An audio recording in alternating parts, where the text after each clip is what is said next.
सुमंत भाई और आप देख रहे हैं मेरा नया यूट्यूब चैनल ऑफिशियल एजुकेशन। देखिए दोस्तों, सीबीएसई वालों के लिए तो बहुत सारे यूट्यूब चैनल भी हैं और वीडियोस भी हैं, देखिएगा तो बहुत मिल जाएगा। लेकिन बिहार बोर्ड के लिए थोड़ा सा पॉपुलर मतलब कि बढ़िया सा नहीं है, इसलिए मैं थोड़ा सा प्रयास कर रहा हूँ कि कुछ आपको भी हेल्प मिले और मुझे तो ये हेल्प देने के लिए मेरे चैनल को सब्सक्राइब कीजिए। तो ठीक है दोस्तों, अब मेरे बारे में सब जान गए। अब आते हैं टॉपिक पे। मैं एक टॉपिक पढ़ाना चाहता हूँ, मैं कोई चैप्टर नहीं, आज मैं टॉपिक पढ़ाना चाहता हूँ। टॉपिक क्या है? ग्रेविटेशन, गुरुत्वाकर्षण। गुरुत्वाकर्षण,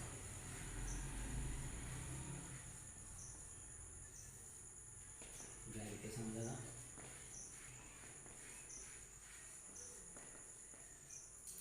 तो देखिए, गुरुत्वाकर्षण में हम लोग को दो बल पढ़ना है। छोटा सा टॉपिक है, दो बल पढ़।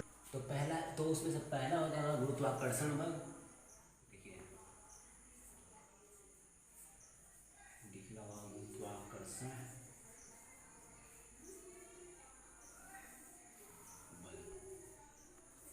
और दूसरा हो जाएगा आपका, दूसरा हो जाएगा गुरुत्व बल।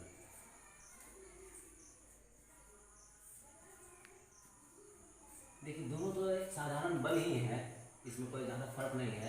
बट इसमें है, इसमें क्या है देखिए बता रहे हैं। इसमें है ना कि जो ब्रह्मांड में जितने भी कण हैं, तो और दो कण को हम ले लेते हैं, तो ये दोनों कण है ना जो आपस में एक दूसरे को अपनी ओर आकर्षित करते हैं किसी बल के द्वारा। और उसी बल को देखिए, उसी बल को गुरुत्वाकर्षण बल कहा जाता है, ये गुरुत्वाकर्षण बल। और इसे डिनोट कर देते हैं एफ से। ये F1 हो गया, इसके द्वारा लगाया जा रहा है, और इसके द्वारा लगाया जाएगा तो F2 हो जाएगा। और यहाँ गुरुत्व बल, इसमें क्या है? पृथ्वी है ना, जो हमारी पृथ्वी हो गया, हमारी पृथ्वी किसी वस्तु को जो जिस बल के द्वारा अपनी ओर आकर्षित करती है ना, उसे कहते हैं गुरुत्व बल, जिस बल के द्वारा आकर्षित करती है। तो इतना हो गया। अब मैं फिर से बता दे रहा हूँ एक बार। ब्रह्मांड में जितने भी कण हैं वो प्रत्येक अपने मतलब एक दूसरे को है ना जो किसी बल के द्वारा आकर्षित करती है। हाँ, भले ही वो हमें दिखाई नहीं देगा क्योंकि वो कण छोटे छोटे होते हैं, इसके द्वारा जिसके कारण वो बहुत कम उसका पावर होता है, इसलिए दिखाई नहीं पड़ता है। तो प्रत्येक जो कण है वो अपनी ओर एक बल से आकर्षित करती है एक दूसरे को, उसी को गुरुत्वाकर्षण बल कहा जाता है। और गुरुत्व बल क्या है? पृथ्वी प्रत्येक वस्तु को अपनी ओर आकर्षित करती है, और उस जिस बल के द्वारा वो आकर्षित करती है उसी को गुरुत्व बल कहा। दोस्तों, मैं तो सब बता दिया हूँ। अब कुछ लिखने वालों को लिए मैं लिखना कैसे है, एग्ज़ाम में अगर आपको लिखना होगा तो लिखना कैसे होगा, उसी को मैं बता देता हूँ। देखिए लिखिएगा, ब्रह्मांड में प्रत्येक कण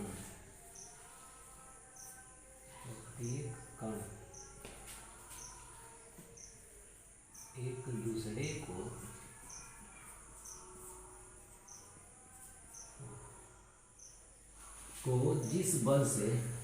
जिस बल द्वारा नहीं होता, बल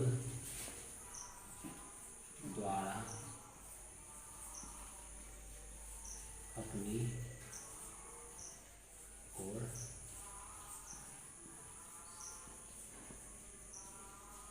आकर्षित करती है, उस बल को ही लिखिए गुरुत्वाकर्षण बल।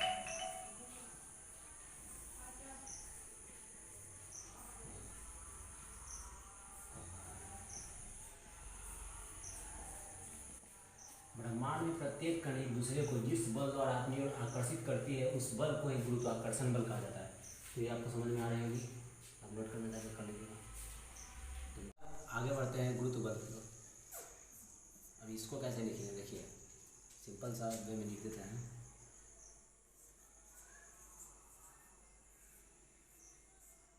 पृथ्वी जिस बल से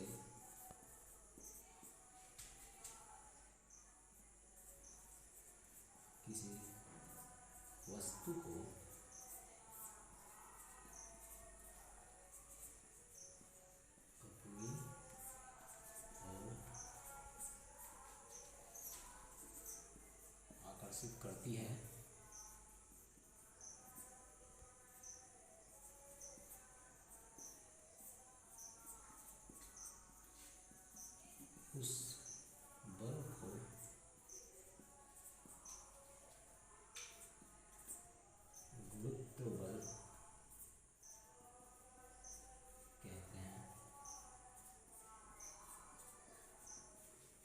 पृथ्वी जिस बल से किसी वस्तु को अपनी ओर आकर्षित करती है उस बल को गुरुत्व बल कहते हैं।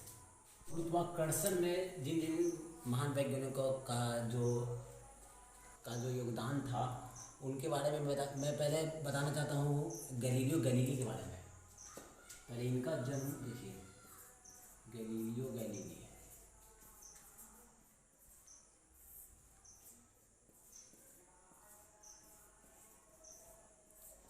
देखिए दोस्तों, इनका जन्म हुआ था 1564 में और इनका जो मृत्यु हुई थी 1642 ईस्वी में।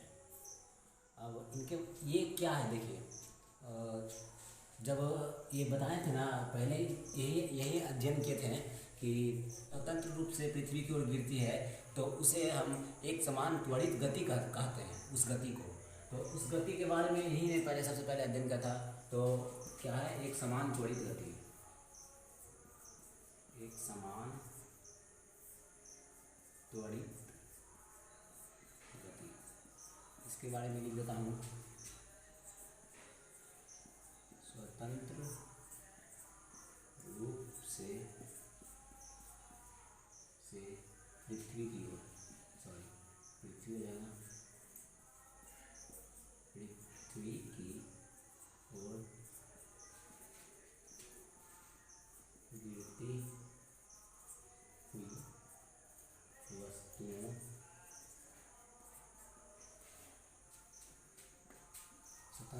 स्वतंत्र रूप से पृथ्वी की ओर गिरती हुई वस्तुओं में जो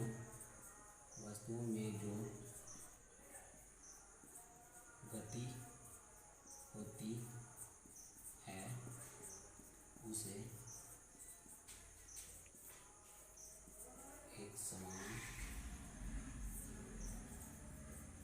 त्वरित गति कहा। एक समान त्वरित गति, स्वतंत्र रूप से पृथ्वी की ओर गिरती हुई वस्तुओं में जो गति होती है उसे एक समान त्वरित गति कहा जाता है। तो इनके बारे में, ये इटली के वैज्ञानिक थे। फॉर्मूला है।